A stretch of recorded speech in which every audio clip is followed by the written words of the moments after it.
everyone, Nick Ortner from thetappingsolution.com and the Tapping World Summit, the 6th annual Tapping World Summit. So great to have you with us today.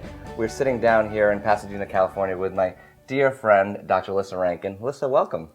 Thank you. I'm so happy to be here. So great to be with you. You know, we spent a lot of time together in the past year, and we've both released books. You just released Mind Over Medicine, and congratulations on it. It was fun to be on the New York Times list with you. We were there together. we were friends together, Hay House partners, and being on the list together. And really exciting to see, you know, as soon as we met and I read your book, it was like, oh my gosh, all the things that I've been talking about, that I know at some level is an underlying mechanism behind this tapping thing that we're doing, you were discussing in your book. And when I read your book, I was like, okay, had we not been writing them at the same time and publishing them, that somebody would have been like, okay, they're stealing from each other. Yeah, who stole from who? There's a lot of overlap, especially when we were talking about things like the stress response and the amygdala and sort of the neuroimmunology and neurobiology behind stress and how it affects the body. So absolutely. Well, and what I was really excited about is I'm a layperson. You know, I've approached tapping from my personal experience. I've approached it as a coach and just sharing it with others from a passion. And you're not a layperson, right? Yes, I am. You're the other echelon called a doctor, right? I'm both. Yeah, right? I know I'm a doctor and I'm a patient. Yeah. And so I always, when I'm approaching these things, I'm looking at them from both perspectives, because I was taking 7 medications by the time I was 33 because of the life that I was living. So, you know, it's both perspectives. Well, absolutely. And that's what, that's where the real clear perspective comes in, when you don't have both of those perspectives. But tell me about, give me some of your background in medicine and just what it was like before. You spent how long in medical school? I mean, I know it's 12 years of education, and then I was in a very conventional practice for 8 years, practicing as an OBGYN.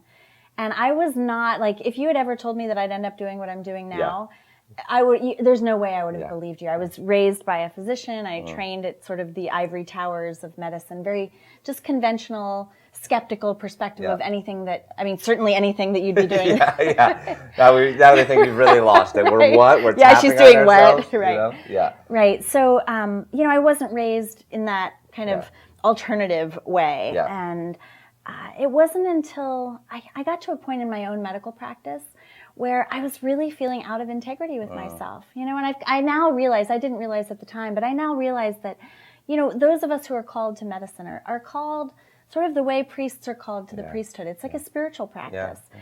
But there's a lineage of medicine that predates antibiotics and sterile surgical techniques and all of the amazing technology that we've developed in the 19th and 20th, 21st century. That lineage was what called me, but I was out of integrity with that lineage when I was expected to see 40 patients a day. Wow. I just couldn't practice as a true healer within the confines of the modern medical system. Yeah. And so every day I was coming home feeling less and less like myself, and I was getting sicker and sicker. So I wound up leaving my conventional medical practice in 2007, and then I realized that you can quit your job, but you can't quit your calling. Yeah. So I had that tension of like, wait a minute, that lineage is still part of my history, part of my soul, and yet I'm not willing to go back to doing what I was doing. My health was starting to improve. And so it was quite a long and arduous, circuitous journey to get me from where I was, having left medicine, thinking I was going to be a full-time artist and writer, to sort of finding my way back into medicine via a mind-body medicine practice that really was kind of the education that led me to write Mind Over Medicine. So that term mind-body, right? We hear it so much. What's your understanding of it? And what were the times when it started to open up to that kind of thinking? So you're in your practice, it's not working, you say, I can't do this, I'm going to kill myself doing it, right? 40 patients. You walk away. What started happening to open up your mind? Because there was no training, I imagine. No. Was there mind-body medicine discussed in 12 years of medical school? Never, no. Yeah. In fact, it really started because I thought that all I needed was time with patients. Yeah. So I wound up taking a job in a cash-based integrative medicine practice. Okay. So because it was cash-based, I got an hour with my patients. Yeah. And so, it was amazing. And these patients were in Mill Valley in Marin County in the Bay Area. And, I've worked with lots of patients before, but these were unlike any patients I've ever worked with before. I mean, these people were full on health nuts. Yes, they knew everything. They knew everything. Yeah. They're eating their vegan diet. They're drinking their green juice. They're working out with their personal trainers. They're doing everything right. Yeah. And they were some of the sickest people that I'd ever met. So that didn't make any sense to me. Like, why were these people sick? Yeah. When they were doing everything that we were teaching them to do, as far as, avoiding bad habits and eating well and, good exercise, getting enough sleep and all of that. So it led me down this path of like, wait, there must be some missing piece. Yeah. Because if these people are sick, then how can any of us ever be well? Yeah.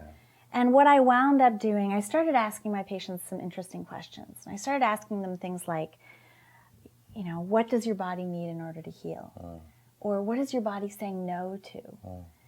And the stuff they started answering, like I'd ask them, what does your body need in order to heal? And they'd say things like, I need to quit my job. Yeah. Or I need to leave my toxic marriage. Or I need to finally go to art school. Yeah. And so I started saying, well, why not? Like, why not do it? And then they'd say, well, I can't do that. But some of my patients got really brave, and they started actually doing what they had prescribed for themselves, and they started experiencing spontaneous remissions. Wow.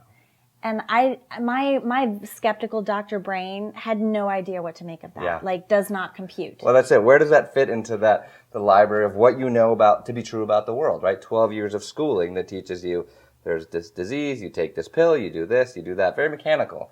Right. And these people, I wasn't doing anything for them. They had already gotten the best of Western medicine at Stanford. They'd already seen, integrative medicine doctors and their naturopath and their acupuncturist. Yeah. And, like, they literally had the best care out there. Yeah. And all I was doing was asking them questions that were getting them in touch with a part of themselves that knew what their body needed in order to heal. And why do you think that is? What's the mechanism of someone quitting their job, someone following their calling, someone following their passion, whatever it is, and the body healing? What's your understanding of what's really going on? I wasn't even close to being able to understand the answer to that question when I was witnessing these spontaneous remissions, so I started researching it.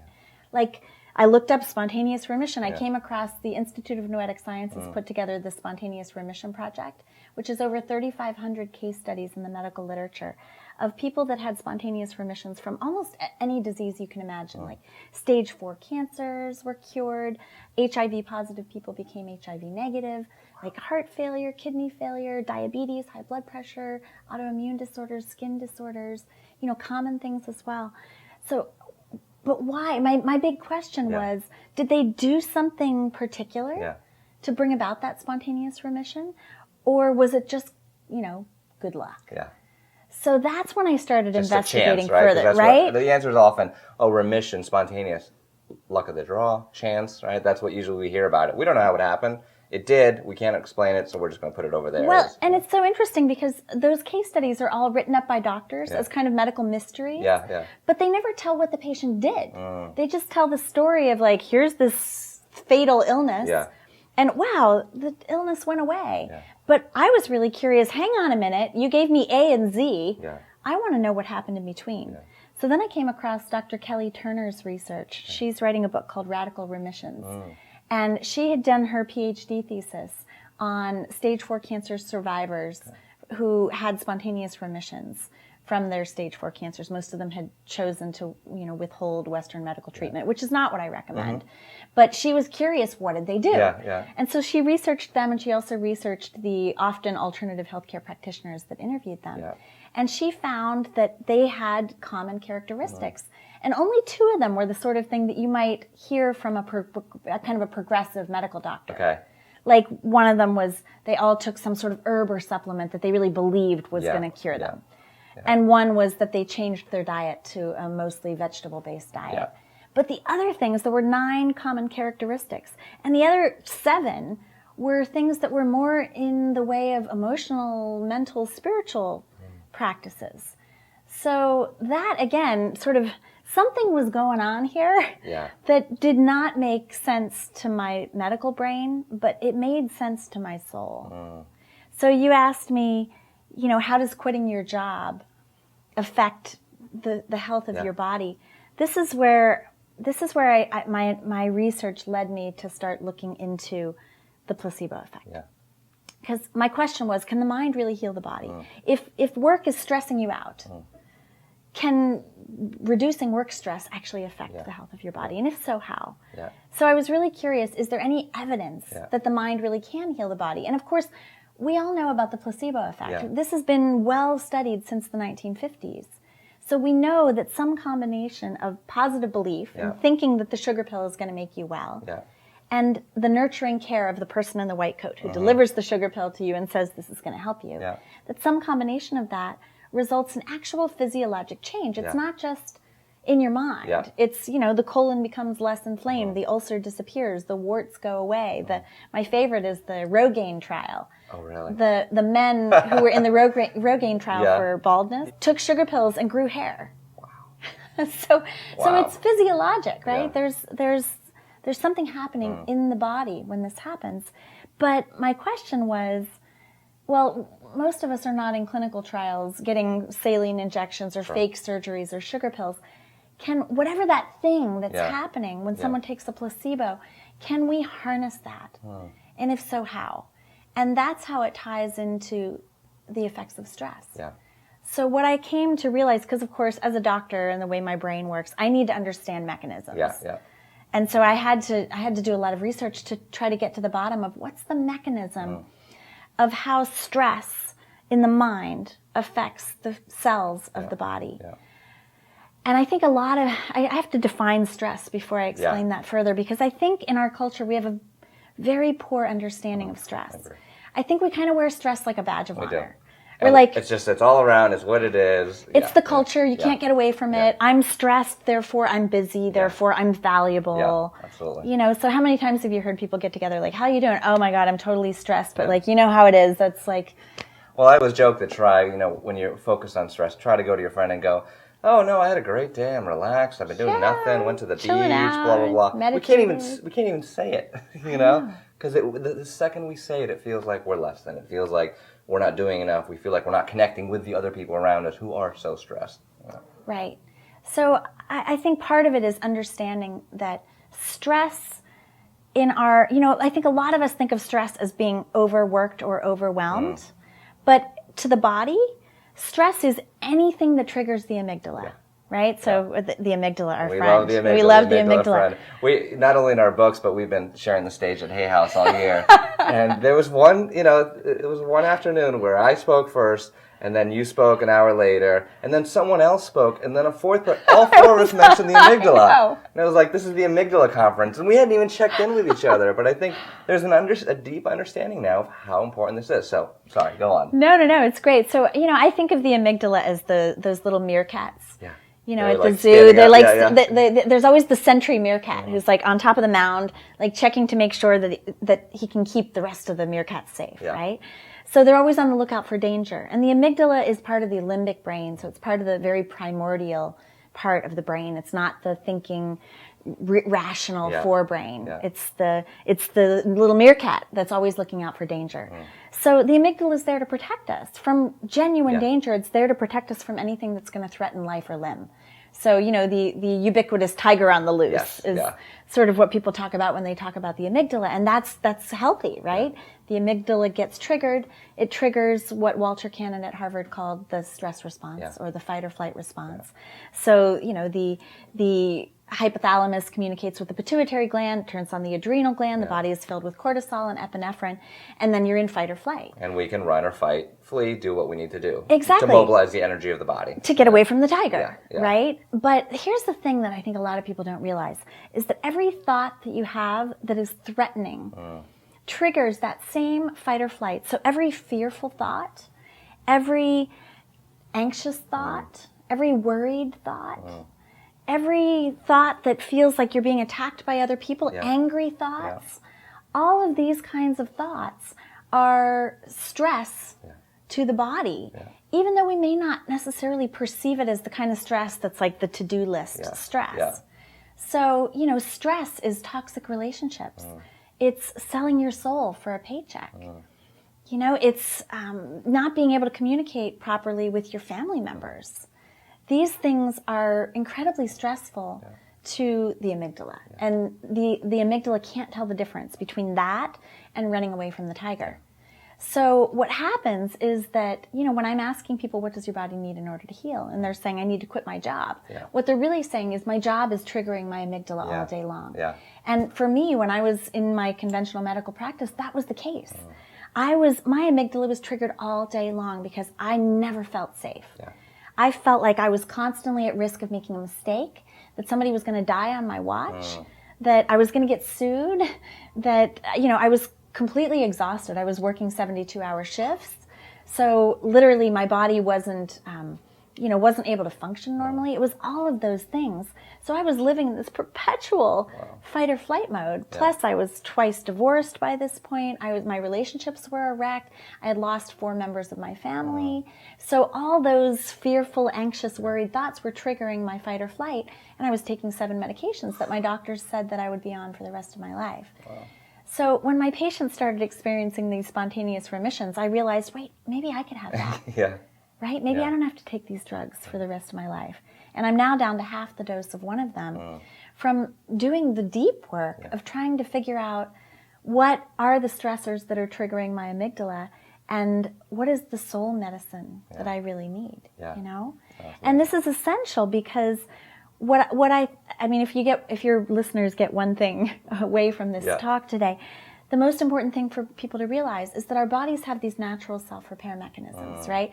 Every day our bodies make cancer cells. We're exposed to pathogens, bacteria and fungi and viruses and such.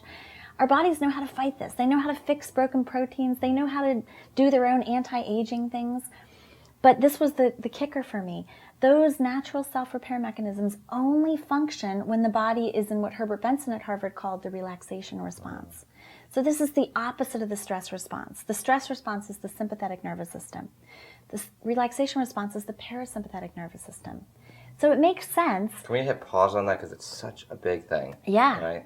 What you just said, it's either one or the other. They do not work. Deactivated. Deactivated. Yes. So the body is not doing the healing if you're in the stress response. Just not happening. That's right. And the only way for it to happen is to relax, in a word. Right. So it makes sense because if you're running away from a tiger, there's no reason to do preventive maintenance. Sure.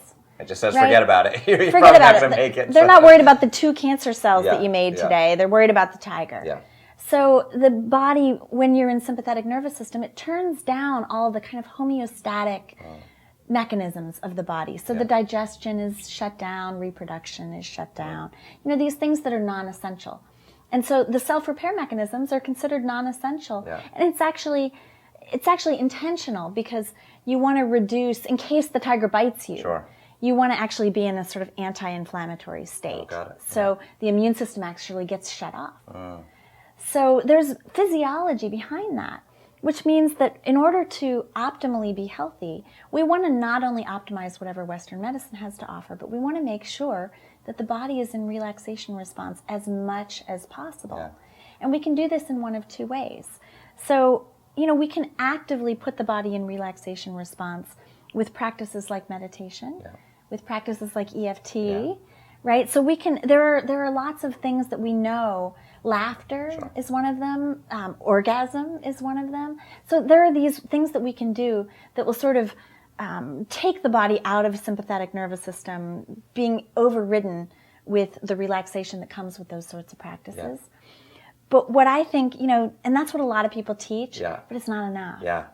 It's not enough to just say, I do my 20-minute meditation every day, or I have sex twice a week, or whatever, right? It's the body actually, because if you're in the perpetual fight or flight, you can get out of it for 20 minutes with your meditation practice. Many hours. Yeah. Right? So you have to address the things in your life that are triggering the stress responses to begin with. Yeah. And that's where it comes the difficult part of actually looking at what is triggering those stress responses. And that was the big aha moment for me when I was thinking about my patients in Marin. Was here's these health They were nuts. doing it. They were doing the 20 minutes. They were doing the meditation. Totally. They were doing their affirmations. They were in it. They were in it. They're drinking their green juice. They're working out every day. But they were the most stressed out people I'd ever met. Yeah. Right? And so when it comes right down to it, in Mind Over Medicine, I teach about the 6 steps to healing yourself.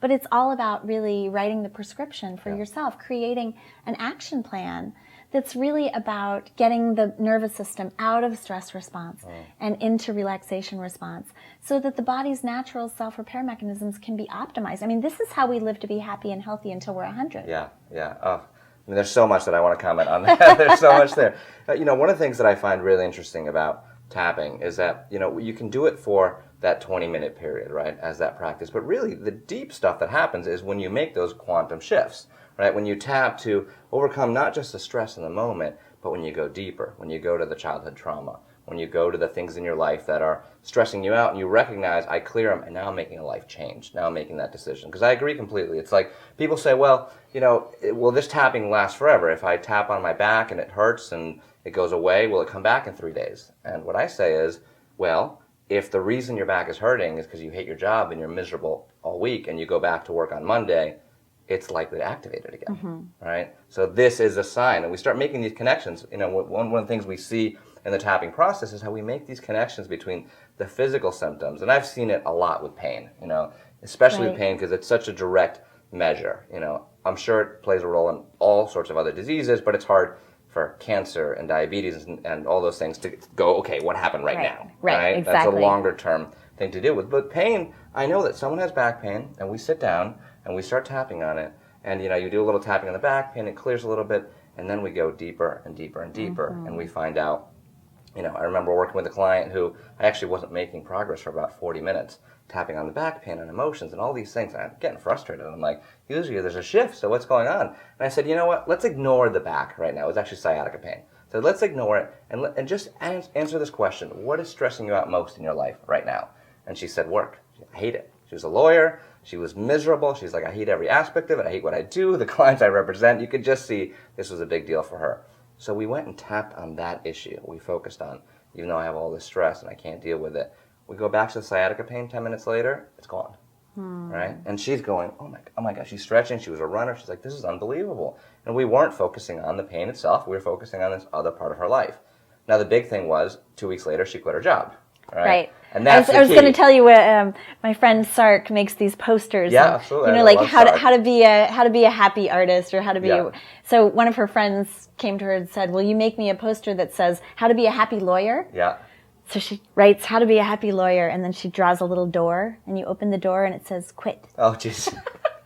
All you lawyers out there, I'm sure you can do plenty of great work in the world, but you've got to be congruent with the work you're doing. Right. You've got to minimize the stress. I mean, obviously, it's tough. It's one of those professions that comes with a significant amount of stress. Yeah.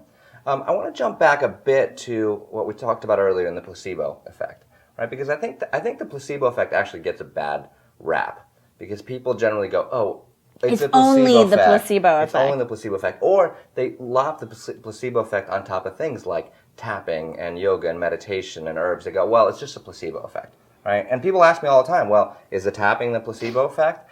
And again, with the idea that placebo means fake or placebo means, oh, it's all in your mind. And what I say is, well, look, I've dealt with a lot of people who thought I was crazy with the tapping, so it wasn't even coming in with that direction. So it wasn't, oh, I believe the tapping is going to work, so it works. But it does have a correlate with the placebo effect in that we are using the mind to affect the body. Right? We're doing the tapping while focusing on the stress, the anxiety, whatever's going on, and that is helping the body release. So talk to me a little bit about that. So the placebo effect, basically, if you look at the data, the placebo effect boils down to two things. Yeah.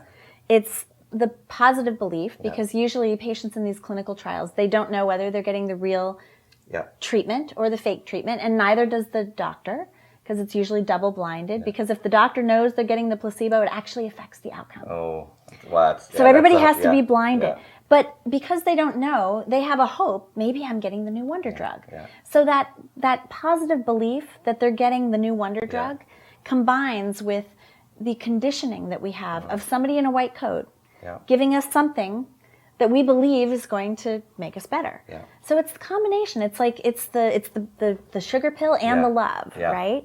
So what it's really doing, though, is patients come into a clinical trial and they're afraid. Yeah.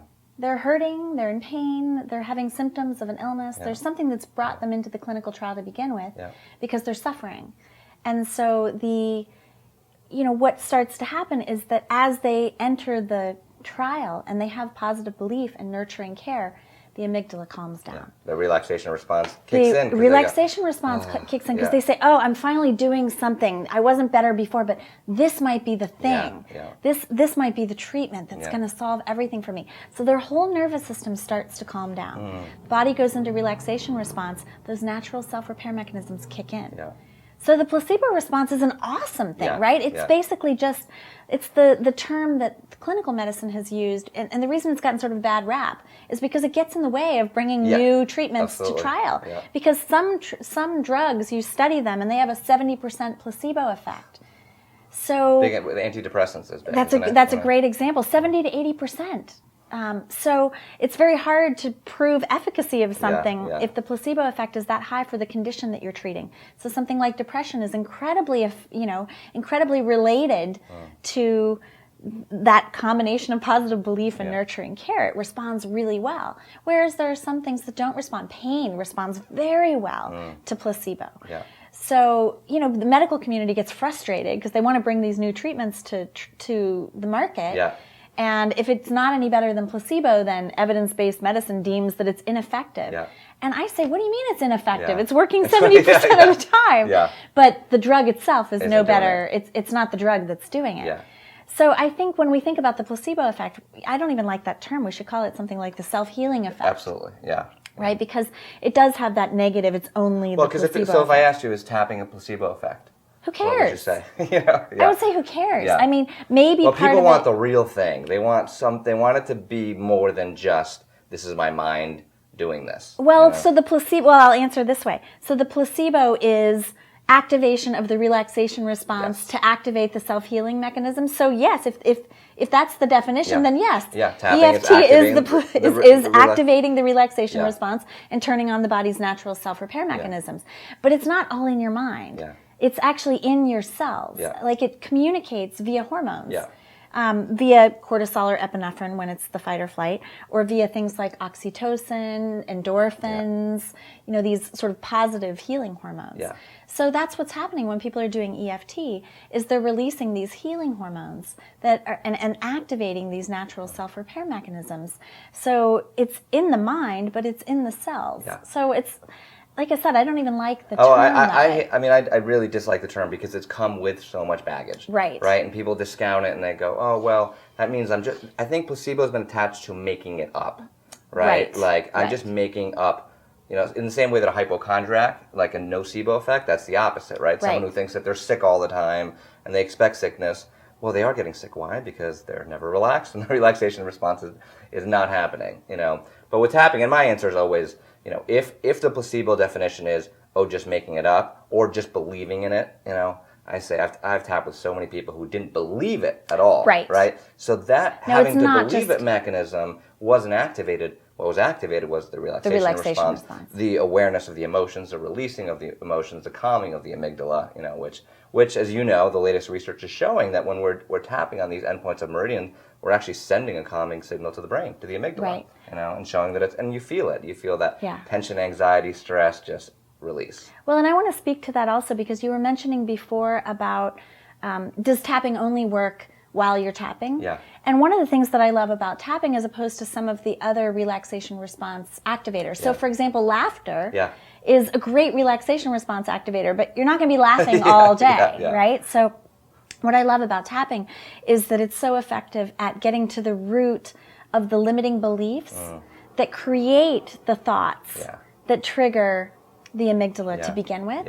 So, the I'm not worthy underlying belief, or the world isn't a safe place underlying belief, or whatever it is, we all have these limiting beliefs. And I think, people I loved how your book really walked people through how to get to the root, how you can tap on the superficial part, or you can go a layer deeper, or you can go a layer deeper. And if we can really tap on the underlying root of what's causing the fight or flight response to begin with, if you shift that, then you don't need to be tapping to stop the cycle that activates the amygdala and turns off the body's natural self-repair mechanisms, right? Because then you're no longer having the I'm not worthy thought because you've healed it from the core. You don't have to do it every day, all the time for the same issue over and over again. You get to the underlying I thing. think if you're tapping on the more superficial things, you have to do it more often. Yeah. But if you do the work to go to the deeper levels, then you can heal it. And then it's gone. And then you're not having those thoughts anymore. And that's really exciting. Yeah. So what was your first introduction to EFT? Do you remember when you first tried it, or who shared it with you, and what you thought? I mean, I saw somebody doing it across the room once, and I was like, what is happening here? I know.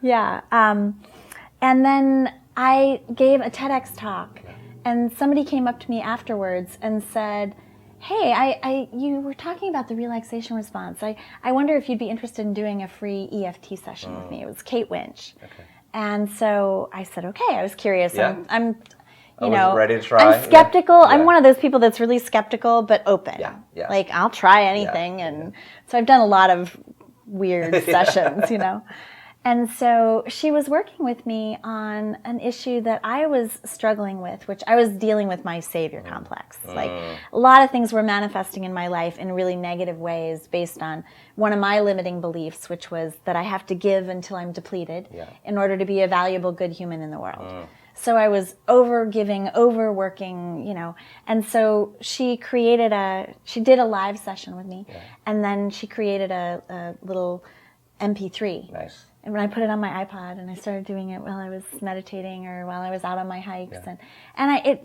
really started to shift some things for me. I was like, okay, this is working.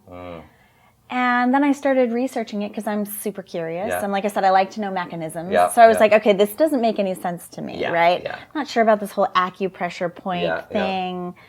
But, I started interviewing other people who had been using it. My husband Matt started using it himself to deal with some anxiety that he was dealing with. I was witnessing how much it was helping him, and then I met you, and sort of all downhill from there. I know.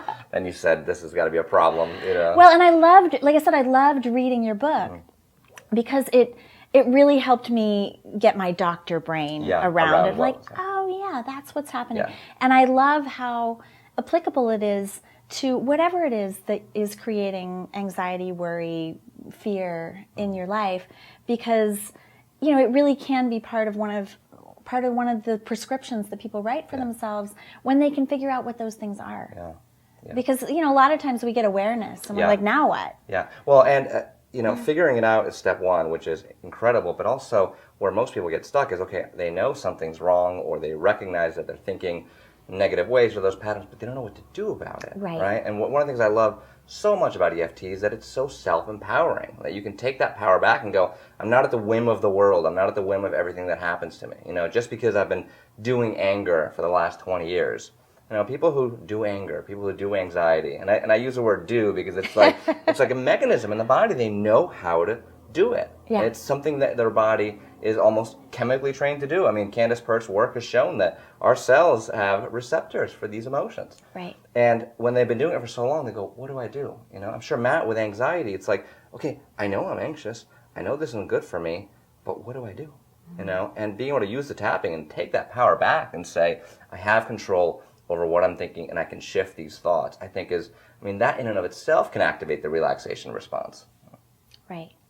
Yeah, and what I think is really, it's really helpful to be able to get people to that place where they can identify those things that are really at the root cause of illness in particular, or at the root cause of anxiety or depression or whatever, and to give them practical tools, because again, awareness will only take you so far, right? Yeah.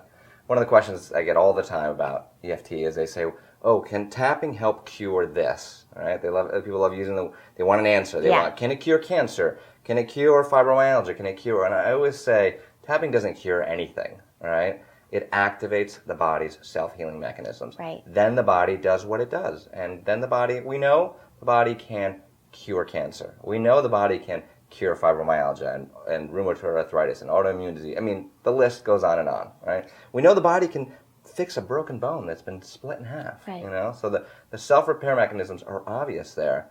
And especially with chronic disease, what tapping can do is activate that healing response that you've been talking about. Right. Well, and what I always like to say to people when they're asking me those kind of questions is, I teach the 6 steps to healing yourself, and step 6 is surrender. Right? That we can do all these things. Yeah. We can tap, and we can eat our vegan diets, Yeah. and do all the things that we know are good for us. And at some point, it's sort of out of our hands. Yeah. That it's not. You can optimize. Yeah. The body's chance Yeah. to let its self-repair mechanisms do their work. Yeah. But, we can't control Yeah. everything in life. So you said through our conversation, if there's one thing people take away, right, talking about the stress response. So let's reiterate that, because I want people to just really, it's such a big deal, and I think that most people, like you said, they walk around, oh, stress, it's a badge of honor, it is what it is, and I don't think people realize how stressed they actually are. I see so many people walking around, and sometimes the way to have an experience is to just take a deep breath, you know? Well, people take a deep breath and let it go, and all of a sudden they go, whoa, I've been holding on to all this stuff, just that little shift. So how important is it, and not to be stressed about releasing the stress. We want to make sure not to beat ourselves. I'm too stressed. Okay, I have to stress less, right? But from your years of experience, from your medical perspective, what can happen when we finally relax? Well, I think it's so true that we've really just normalized stress. And yet, if you look at the blue zones around the world, the places where there's a greater than ordinary percentage of people that live to be greater than 100, they don't live stressful lives. Yeah. Most of them don't wear watches. Yeah. They take naps every day. And those blue zones, there's different diets, different environment, right? There's but I think most of it is lifestyle. Yeah. I think a huge part of it, for example, is they have community. Yeah. Often in these blue zones, they live in multi-generational homes. Nobody's ever lonely. Nobody has to face that overwhelm of how do I get through my day? Like you think about the single mom with no support. And she wakes up in the morning and she's got to look at everything that she's got to get done during that day, and how am I going to get the kids to school, and how am I going to make it to work, and what if I get fired today, and how am I going to pay the bills? And those are just chronic, repetitive fight or flight triggerings that are going on. But there's a way, we have a choice, right? We have a choice. We can agree to live in this culture and buy into the rules, or we can say, I'm going to live my life different. And I know personally I'm in a really interesting place right now in my career where I'm getting to, there's lots of opportunities. And I'm like, I'm sorry. This is my life, my choice, my life expectancy. And so I say a lot of no. Because when I think about my own body and how I want to feel and what kind of life I want to live. And what kind of example you want to be and what kind of example I want to be for my 7-year-old. And like, I think it's really important for us to find that place of stillness. One of my mentors is Martha Beck, and she's been really working with me on this. It's like finding that place of stillness and paying attention to the people that cultivate that sense of stillness within you, and noticing the life events or circumstances that cultivate that stillness in you, and where do you get out of that? And just being really mindful of that and making choices about that. And that includes practices like meditation or EFT, but it also includes being exceedingly discerning about how you live your life. And that requires courage. And I think that's the hard part, is people sort of know. I'm amazed how intuitive people are. They know what they need to do, and they're really scared. But they can tap on the scared. They can't, exactly. Right? So you can go to the root of, like, you know, I'm scared that I need to quit my job, or I'm scared that I need to set boundaries with this toxic relationship, or I'm scared that I'm going to lose some of my friendships because they don't cultivate the stillness in me. But that's, like I said, that's why I love EFT, because you can go to the root of it. And you can say your Tosha teaches about her change me prayers. Change me into somebody who's not scared. You know, so that I can find courage to do what I need to do so I can live.